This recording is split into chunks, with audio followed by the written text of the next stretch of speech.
আমি কথা রেখেছিলাম আপনাদের কাছে, যতদিন শীত থাকবে ততদিন আপনাদের খাবারের শেষ পাতে একটা মিষ্টির রেসিপি অথবা পিঠে কিংবা আচারের রেসিপি দেব, মানে ডেজার্টের রেসিপি দেব। আমি আশা করি কথাটা রাখতে পেরেছি। আজ এই জানুয়ারি মাসের শেষ সপ্তাহ চলছে, তাই ভাবলাম আজকে আমার এই কথা রাখার শেষ দিন পূরণ করব। আর শেষ দিনে একটা স্পেশাল রেসিপি না হলে হয়, অথচ সময়ও কম লাগে, খেতেও সুস্বাদু। তাহলে দেখে নিন আজকের রেসিপিটা। আজ আমি সমাজশ্রী চলে এসেছি রোজকার রান্নাঘরের মতো আমার রান্নাঘরে একটা নতুন রেসিপি নিয়ে। আজ তৈরি করব ক্ষীরের স্যান্ডউইচ।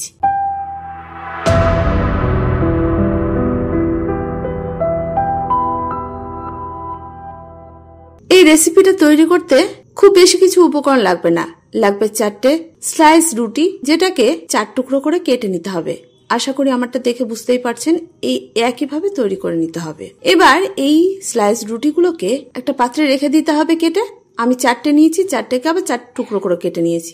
এখন এগুলোকে ভেজে নেওয়ার পালা। তার জন্য একটা ননস্টিক প্যান বসিয়ে দিয়েছি। এই প্যানের মধ্যে যোগ করেছি পরিমাণ মতো রিফাইন্ড অয়েল। তেল গরম হয়ে গেলে প্রথমে পাউরুটি স্লাইস গুলোকে ভেজে তুলে নিতে হবে লালচে করে। তবে একেবারে আঁচ বাড়িয়ে এগুলোকে ভাজবেন না, মিডিয়াম আঁচে ভাজবেন, তবে খেতে মুচমুচে হবে। এগুলো ভাজা হয়ে গেলে একটা পাত্রে তুলে রেখে দিতে হবে।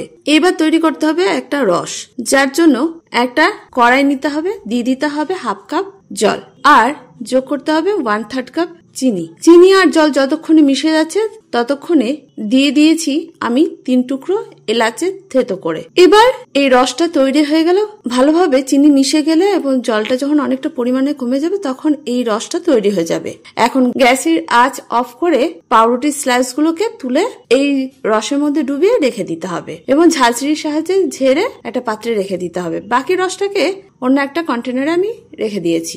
এবার তৈরি করব ক্ষীর। ওই রস তৈরি করা প্যানের মধ্যে যোগ করেছি 1/3 কাপ লিকুইড দুধ, 1/3 কাপ পাউডার মিল্ক, আর এই দুটো দুধকে খুব ভালোভাবে স্প্যাচুলার সাহায্যে মিশিয়ে নিয়েছি। এবার হালকা আছে ঘন করে নিয়েছি। এর মধ্যে যোগ করে দিয়েছি সামান্য জাফরান, কিছুটা কাজু বাদাম কুচি। জাফরান দিলে সুন্দর একটা কালার আসে। আর তারপরে যোগ করেছি তৈরি করা রস। আমি আর চিনি ব্যবহার করিনি। এবার এটাকে দিয়ে ঘন করতে হবে। এটা যতক্ষণে ক্ষীরের মতো তৈরি হচ্ছে ততক্ষণ এটাকে নাড়াচাড়া করতে হবে। রসটা দিয়ে দেওয়ার পরে দিয়ে দিচ্ছি 1 টেবিল চামচ ঘি। খেতে টেস্টি হয়। দেখুন এভাবে ঘন করতে করতে এই ক্ষীরটা তৈরি হয়ে গেছে। এখন এটাকে তুলে একটা পাত্রে রেখে দিচ্ছি। ক্ষীরটা যখন নর্মাল তাপমাত্রায় চলে আসবে তখন 2 পাউরুটির মধ্যে এই ক্ষীরটাকে ভরে তৈরি করে ফেলুন ক্ষীরের স্যান্ডউইচ। খেতে অপূর্ব হয়, কিন্তু সময়ও কম লাগে। তাহলে তৈরি করছেন তো আমার মতো করে শীতের স্পেশাল, এই নতুন বছরের স্পেশাল কিছু মেনু। তৈরি করার পরে কেমন হয়েছিল সেটা কিন্তু কমেন্ট করে জানাতে ভুলবেন না।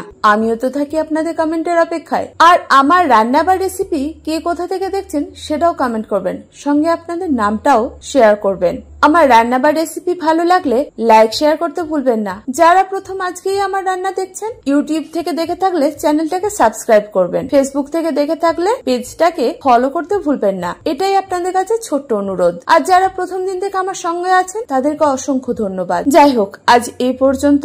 দেখা হচ্ছে পরবর্তী ভিডিওতে। আপনারা ভালো থাকুন, সুস্থ থাকুন। ধন্যবাদ।